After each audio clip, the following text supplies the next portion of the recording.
வணக்கம். பொழுதுபோக்கு போதை என்கிற தலைப்பில் தான் நம்ம பேச போகிறோம். நிறைய போதைகள் இருக்குது. உதாரணத்துக்கு எடுத்துட்டிங்கன்னா மது போதை, அப்புறம் போதைப் பொருட்கள் மீது போதை. சில பேர்களுக்கு பார்த்தீங்கன்னா அடிக்கடி போய் கடையில் ஏதாவது வாங்கிட்டே வரணும், அது ஒரு விதமான போதை. எதையாவது குறிச்சிக்கிட்டே இருப்பாங்க சில பேர், அது ஒரு விதமான போதை. அதே மாதிரி இன்னைக்கு நம்ம பார்க்கக்கூடிய ஒரு போதை என்னன்னா பொழுதுபோக்கு போதை. எக்கச்சக்கமான பொழுதுபோக்குகள் இன்று இளைஞர்களுக்கும் மாணவர்களுக்கும் கிடைக்கின்றன. ஒரு காலத்தில் எப்படின்னா திரைப்படம்ங்கிறது ஒரு கனவு. நகரத்தில் ஓடுற ஒரு திரைப்படம் ஒரு 100 நாள் ஓடிட்டு சின்ன ஊரில் இருக்கிற ஒரு திரையரங்கத்துக்கு வரும். அங்கேயே ஒரு மாதம் ஓடும். அப்போ என்ன பண்ணுவாங்கன்னா, இந்த சின்ன நகரத்தில் இருக்கிறவங்க அந்த நகரத்துக்கெல்லாம் போக மாட்டாங்க, மாநகரத்துக்கெல்லாம் போக மாட்டாங்க. இங்கேயே அது வர வரைக்கும் காத்திருந்து அதை போய் பார்ப்பாங்க.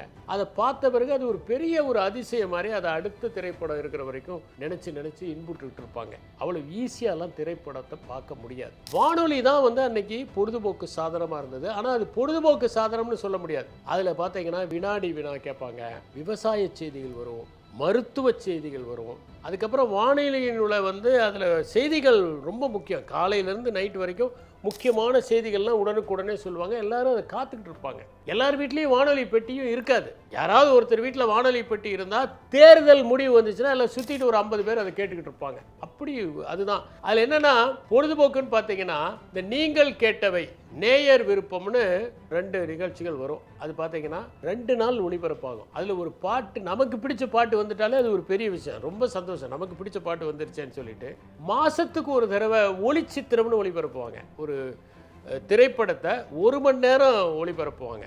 அதில் இந்த சண்டை காட்சியெல்லாம் டுஷும்னு ஒரு ஒளி தான் கேட்கும். ஆனால் அதையே மக்கள் உட்காந்து கேட்பாங்க. ஏன்னா அவ்வளவுதான் பொழுதுபோக்கு அம்சங்கள். எப்போ இந்த பொழுதுபோக்குகள் நிறைய கிடைக்க ஆரம்பிச்சது, அரசு தொலைக்காட்சி வந்தபோது நாங்கள்லாம் அது செய்திகளுக்காக பார்ப்போம். நான் நாக்பூரில் ட்ரைனிங்கில் இருக்கிறேன். அப்போ என்னென்னா, இந்த சித்திரமாலான்னு ஒரு நிகழ்ச்சி வரும். அதில் என்னென்னா, இந்த ரீஜனல் மூவிஸ்லேருந்து பாடல்களை ஒளிபரப்புவாங்க. அப்போ நம்ம தமிழ் பாட்டு வருதா அப்படின்னு போய் உட்காந்து பார்ப்போம். அது 2 வாரத்துக்கு ஒரு தடவை தமிழ் பாட்டு வரும். நாக்பூரில் நாங்கள் மட்டும் பார்க்க மாட்டோம். அதுல் பிரணய்னு ஒரு பெரிய நல்ல ஒரு சங்கீதம் பாடக்கூடியவர், அவர் என்னோட உட்காருவார். அவர் இன்கம் டேக்ஸ் ட்ரைனிங்காக இருந்தார். அவர் என்ன பண்ணுவார்னா, தமிழ் அச்சா ஹே, சங்கீத் பகுத் படியா ஹே அப்படின்னு உட்காந்து அவரும் பார்ப்பார். அவருக்கு ரொம்ப பிடிக்கும் தமிழ் மியூசிக்லாம். நம்மளது கொஞ்சம் நேட்டிவ் டோன் இருக்கிறதுனால அவருக்கு ரொம்ப பிடிக்கும். நாங்கள் உட்காந்து பார்ப்போம். அந்த ஒரு பாட்டு வரும், அடுத்த வாரம் வராது.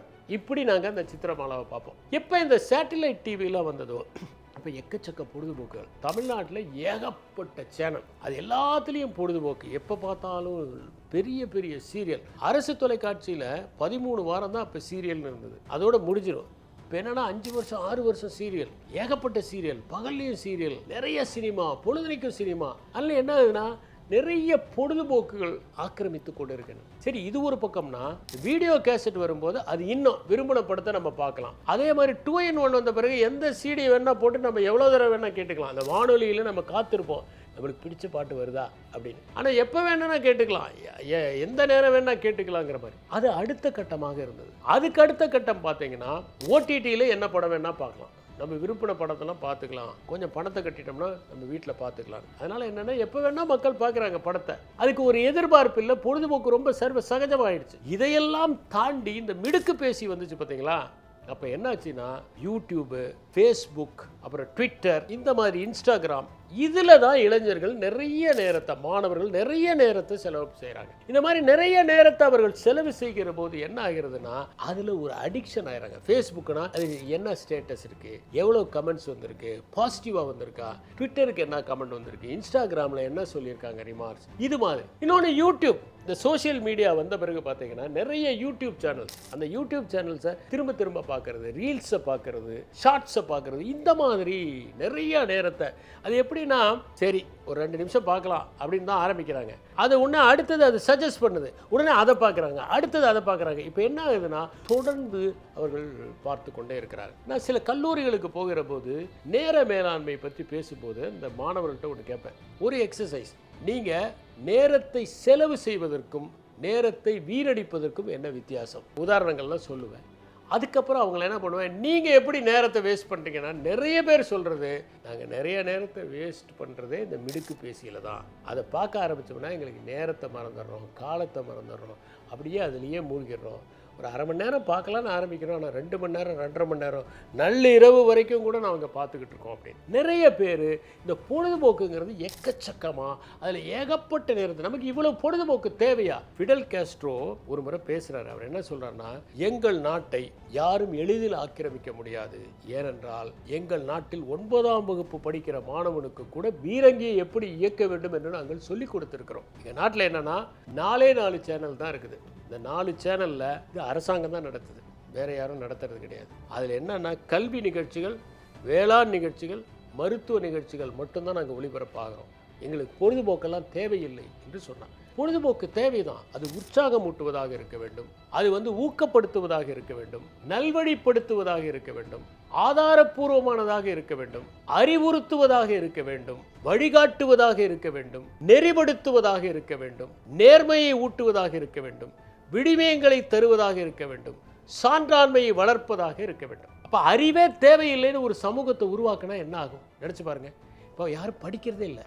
ஒரு காலத்தில் நான் ட்ரெயினில் போனால் எல்லாரும் ஏதோ ஒரு புத்தகத்தை படிச்சுட்டு இருப்பாங்க, எதையோ ஒன்று படிச்சுட்டு இருப்பாங்க. இப்போ நான் அண்மை காலங்களாக பகல் ரயிலில் தான் பயணப்படுறேன். பார்த்தீங்கன்னா மதுரை வரைக்கும் போகிறோம், நான் போய் பார்த்தா கம்பார்ட்மெண்ட்டில் எல்லாருமே கைபேசி தான் பார்த்துட்டு இருக்கிறாங்க.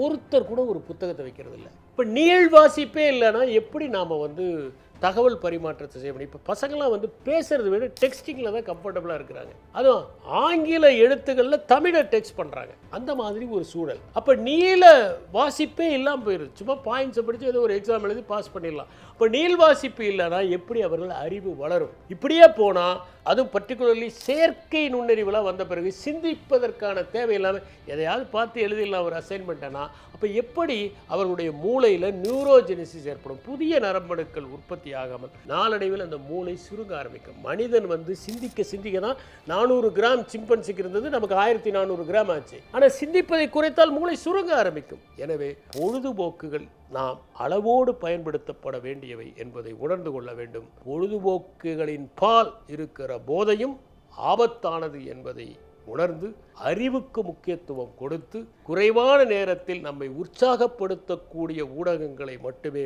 பார்த்து நம்மை வளப்படுத்தி கொண்டால்தான் எதிர்காலம் நமக்கு ஒளிமயமானதாக இருக்கும் என்பதை உணர வேண்டும். நன்றி, வணக்கம்.